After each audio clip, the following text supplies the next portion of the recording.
अध्याय 22।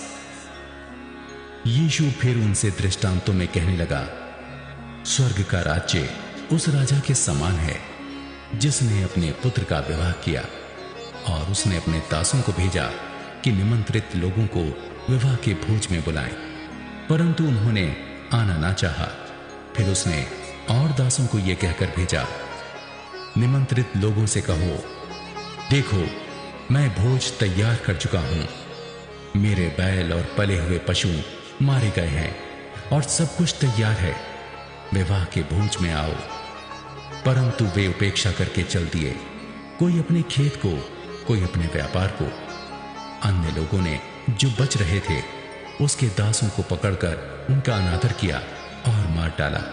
तब राजा को क्रोध आया और उसने अपनी सेना भेजकर उन हत्यारों का नाश किया और उनके नगर को फूंक दिया। तब उसने अपने दासों से कहा, विवाह का भोज तो तैयार है, परंतु निमंत्रित लोग योग्य नहीं ठहरे, इसलिए चौराहों पर जाओ और जितने लोग तुम्हें मिलें सबको विवाह के भोज में बुला लाओ।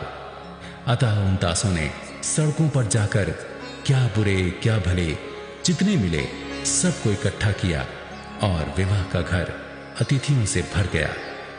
जब राजा अतिथियों को देखने भीतर आया तो उसने वहां एक मनुष्य को देखा जो विवाह का वस्त्र नहीं पहने था। उसने उससे पूछा, हे मित्र, तू विवाह का वस्त्र पहने बिना यहां क्यों आ गया? उसका मुंह बंद हो गया। तब राजा ने सेवकों से कहा, इसके हाथ पांव बांधकर उसे बाहर अंधियारे में डाल दो, वहां रोना और दांत पीसना होगा, क्योंकि बुलाए हुए तो बहुत हैं परंतु चुने हुए थोड़े हैं। तब फरीसियों ने जाकर आपस में विचार किया कि उसको किस प्रकार बातों में फंसाएं।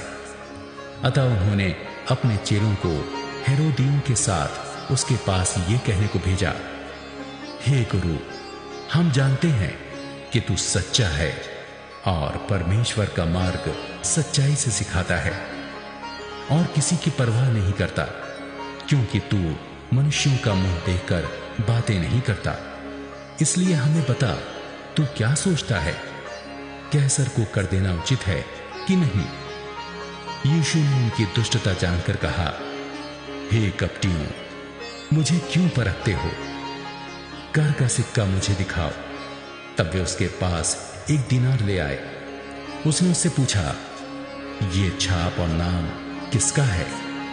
उन्होंने उससे कहा, कैसर का। तब उसने उनसे कहा, जो कैसर का है वो कैसर को, और जो परमेश्वर का है वो परमेश्वर को दो। यह सुनकर उन्होंने अचंभा किया और उसे छोड़कर चले गए। उसी दिन सदूकी, जो कहते हैं कि मरे हुओं का पुनरुत्थान है ही नहीं, उसके पास आए और उससे पूछा, हे गुरु, मूसा ने कहा था कि यदि कोई पुरुष बिना संतान मर जाए तो उसका भाई उसकी पत्नी से विवाह करके अपने भाई के लिए वंश उत्पन्न करे। अब हमारे यहां 7 भाई थे। पहला विवाह करके मर गया और संतान न होने के कारण अपनी पत्नी को अपने भाई के लिए छोड़ गया। इसी प्रकार दूसरे और तीसरे ने भी किया और 7 तक यही हुआ। सबके बाद वो स्त्री भी मर गई। अतः जी उठने पर वो उन 7 में से किसकी पत्नी होगी, क्योंकि वो सबकी पत्नी हो चुकी थी।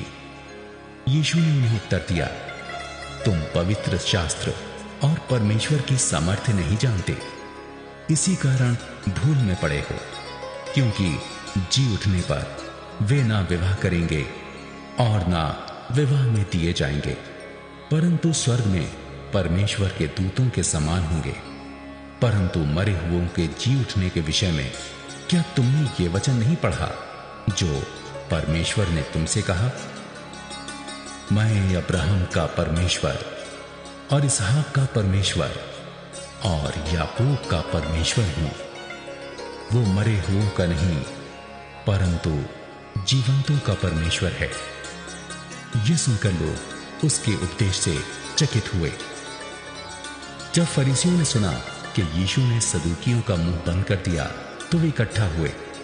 उनमें से एक व्यवस्थापक ने उसे परखने के लिए उससे पूछा, हे गुरु, व्यवस्था में कौन सी आज्ञा बड़ी है? उसने उससे कहा, तू परमेश्वर अपने प्रभु से अपने सारे मन और अपने सारे प्राण और अपनी सारी बुद्धि के साथ प्रेम रख। बड़ी और मुख्य आज्ञा तो यही है, और उसी के समान ये दूसरी भी है कि तू अपने पड़ोसी से अपने समान प्रेम रख। यही दो आज्ञाएं सारी व्यवस्था और भविष्यद्वक्ताओं का आधार हैं। जब फरीसी इकट्ठे थे तो यीशु ने उनसे पूछा, मसीह के विषय में तुम क्या सोचते हो? वो किसका पुत्र है? उन्होंने उससे कहा, दाऊद का। उसने उनसे पूछा, तो दाऊद आत्मा में होकर उसे प्रभु क्यों कहता है? प्रभु ने मेरे प्रभु से कहा, मेरे दाहिने बैठ, जब तक कि मैं तेरे बैरियों को तेरे पांवों के नीचे ना कर दूं। भला जब दाऊद उसे प्रभु कहता है तो वो उसका पुत्र कैसे ठहरा? इसके उत्तर में कोई भी एक बात ना कह सका। उस दिन से किसी को फिर उससे कुछ पूछने का साहस ना हुआ।